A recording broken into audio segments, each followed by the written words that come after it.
dilema urbanisasi dan migrasi, yang dimana saling keterkaitan satu sama lain, yaitu perpindahan dari satu kota ke kota lainnya dan itu menetap gitu. Misalnya itu seperti penduduk desa ke penduduk kota, dan itu dilakukan secara menetap gitu kan. Nah, jadi salah satu dilema dari urbanisasi ini ialah perpindahan dari penduduk desa ke penduduk kota itu dalam jumlah yang banyak gitu, yang sebelumnya itu belum terjadi gitu kan. Salah satu negara yang mengalami itu yaitu Afrika, Amerika, dan juga Asia. Nah, jadi dari urbanisasi ini memiliki dampak positif dan juga dampak negatif, dan juga ada solusi dari dampak kerugiannya gitu kan. Dampak positifnya itu seperti yang pertama, penduduk desa dapat mengetahui dan dapat lebih berpikir secara modern gitu kan. Misalnya seperti dulu membaca dengan hewan gitu kan, dengan kerbau gitu. Nah, sekarang bisa menggunakan mesin yang dulunya menumbuk bumbu-bumbu atau bahan-bahan. Nah, sekarang bisa dilakukan dengan hanya memblender gitu kan.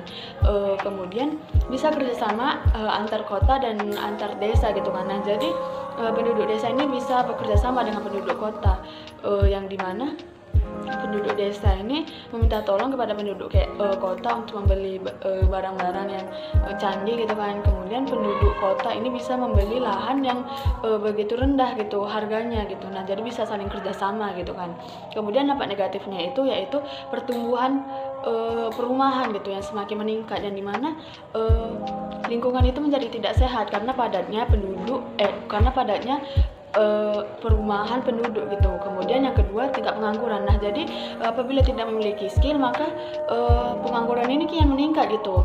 Kemudian yang ketiga, kriminalitas. Nah, semakin adanya kebutuhan, maka perekonomian juga harus stabil gitu kan. Nah, dimana pengangguran ini kan tidak memiliki perekonomian, jadi mereka harus menyeimbangkan antara kebutuhan dan juga perekonomian. Nah, mereka kan tidak memiliki perekonomian yang cukup gitu kan, maka mereka melakukan tindak kriminal gitu kan, dengan mencuri, dengan menjamret atau dengan lain sebagainya yang kriminal gitu kan. Nah, jadi solusi dari urbanisasi ini yaitu pemerintah harus memiliki tim untuk menyeleksi. Nah, jadi pemerintah tuh harus memiliki tim untuk menyeleksi antara orang-orang atau penduduk-penduduk yang ingin melakukan migrasi atau urbanisasi, kemudian melakukan percobaan selama 6 bulan. Apabila ia terus berkembang dan meningkat dalam satu pekerjaannya, maka ia tidak dipulangkan. Apabila penduduk itu tidak meningkat atau orang itu tidak meningkat gitu kan dalam skillnya atau dalam pekerjaannya, itu bisa dipulangkan ke kampung halamannya. Ketiga,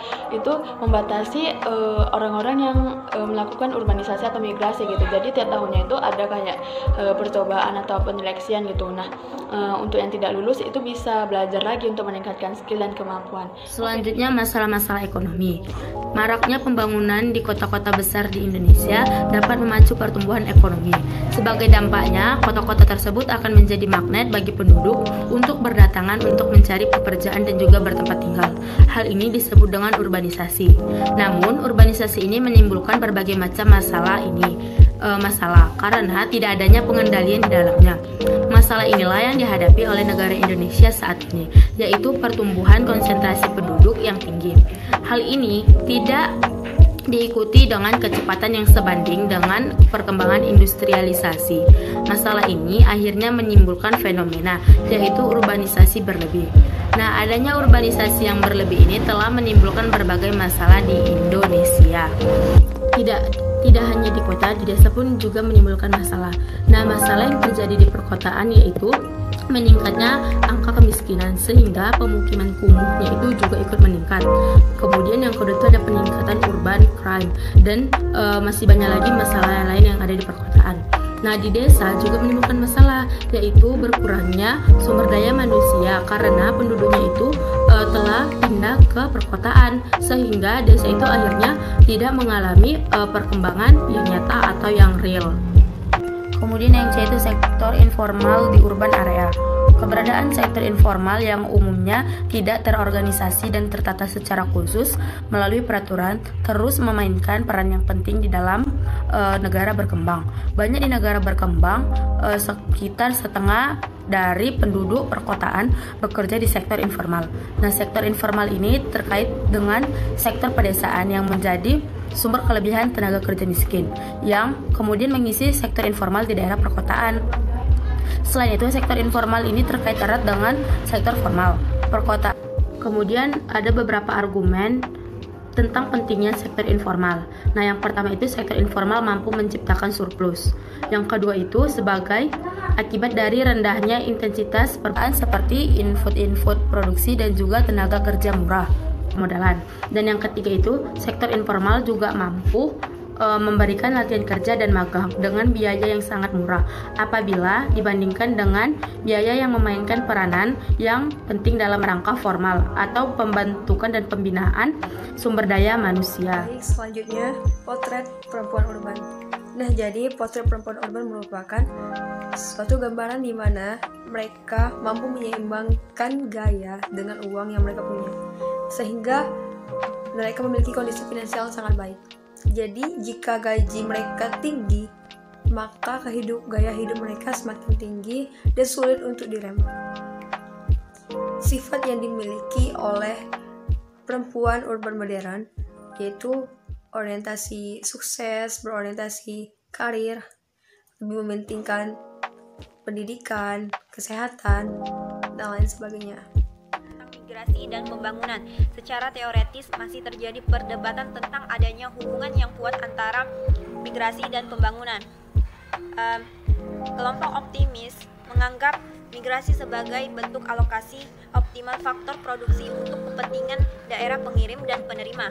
Dalam perspektif pertumbuhan seimbang ini, alokasi ulang tenaga kerja dari daerah pedesaan yang berbasis sektor pertanian ke perkotaan yang berbasis sektor industri dianggap sebagai syarat bagi pertumbuhan ekonomi dan sebagai komponen penyusun dari seluruh proses pembangunan. Sebaliknya, kelompok yang pesimis memandang migrasi sebagai penyebab peningkatan ketimpangan spesial antar wilayah dan internasional dalam pembangunan.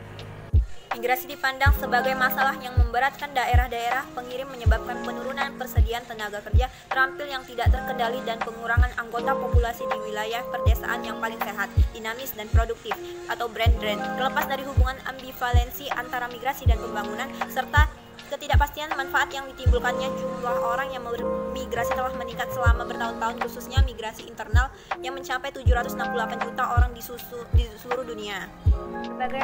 Berbagai alasan dapat menjelaskan pilihan untuk bermigrasi, namun terdapat dua alasan utama yang sering disoroti, terutama dalam konteks negara berkembang.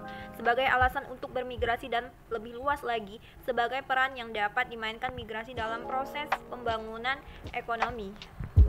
Pertama, migrasi dapat digunakan untuk mengatasi guncangan negatif terhadap pendapatan. Jika rumah tangga terkena guncangan negatif, misalnya guncangan pertanian akibat kekeringan, bencana alam, dan fluktuasi harga, maka rumah tangga di wilayah perdesaan mungkin memutuskan untuk mengirim anggota rumah tangga ke tempat lain untuk mendapatkan penghasilan tambahan. Strategi migrasi ini dapat dilihat sebagai alternatif untuk strategi-strategi penanggulangan risiko lain seperti mengurangi tabungan, menjual aset, meningkatkan pasokan tenaga kerja secara lokal, dan mengurangi konsumsi. Kedua, migrasi dapat digunakan sebagai strategi investasi dengan tujuan meningkatkan dan mendiversifikasi pendapatan yang diharapkan di masa depan dan mendapatkan manfaat dari upah yang lebih tinggi di tempat lain, misalnya di daerah perkotaan. Namun, seperti halnya investasi, strategi ini sering membutuhkan biaya di muka yang besar. Jika sebuah rumah tangga memiliki keterbatasan likuiditas, maka rumah tangga tersebut mungkin tidak dapat membuat investasi ini, bahkan jika itu akan menguntungkan. Selanjutnya, bagian F, teori rural urban migration. Laju migrasi desa kota bisa saja terus berlangsung meskipun telah melebihi laju pertumbuhan kesempatan kerja. Kenyataan ini memiliki landasan yang rasional karena adanya perbedaan ekspektasi pendapatan yang sangat lebar, yakni para migran pergi ke kota untuk meraih tingkat upah lebih tinggi yang nyata. Dengan demikian, lonjakan pengangguran di perkotaan merupakan akibat yang tidak terhindarkan dari adanya kesempatan ekonomi berupa kesenjangan tingkat upah antara di perdesaan dan perkotaan, dan ketimpangan itu banyak ditemukan di dunia ketiga. Terdapat 5 implikasi kebijakan menurut Todaro. 1. Ketimpangan kesempatan kerja antara kota dan desa harus dikurangi karena para imigran diasumsikan tanggap terhadap adanya selisih pendapatan, maka ketimpangan kesempatan ekonomi antara segenap sektor perkotaan dan pedesaan harus dikurangi. 2. Pemecahan masalah pengangguran tidak cukup hanya dengan menciptakan lapangan pekerjaan di kota. Pemecahan masalah pengangguran di perkotaan yang dilakukan menurut saran-saran ilmu ekonomi Keynesian atau tradisional, yaitu melalui penciptaan lebih banyak lapangan kerja di sektor modern perkotaan tanpa harus meningkatkan penghasilan dan kesempatan kerja di pedesaan dalam waktu bersamaan. 3. Pengembangan pendidikan yang berlebihan dapat mengakibatkan migrasi dan pengangguran. Model Todaro juga memiliki implikasi kebijakan penting untuk mencegah investasi di bidang pendidikan yang berlebihan, terutama pendidikan tinggi. 4. Pemberian subsidi upah dan penentuan harga faktor produksi tradisional tenaga kerja justru menurunkan produktivitas. 5. Program pembangunan desa secara terpadu harus dipacu. Setiap kebijakan yang hanya ditujukan untuk memenuhi sisi permintaan kesempatan kerja di kota, seperti subsidi upah, rekrutmen pegawai lembaga-lembaga pemerintah, penghapusan distorsi harga-harga, faktor produksi, dan penyediaan insentif perpajakan bagi para majikan dalam jangka panjang ternyata tidak begitu efektif untuk meniadakan atau menanggulangi masalah pengangguran. Faktor pendorong terjadinya urbanisasi menurut Todaro. Karakteristik dasar dalam migrasi adalah sebagai berikut. 1. Dorongan utama migrasi adalah pertimbangan ekonomi yang rasional terhadap segala keuntungan dan kerugian. 2.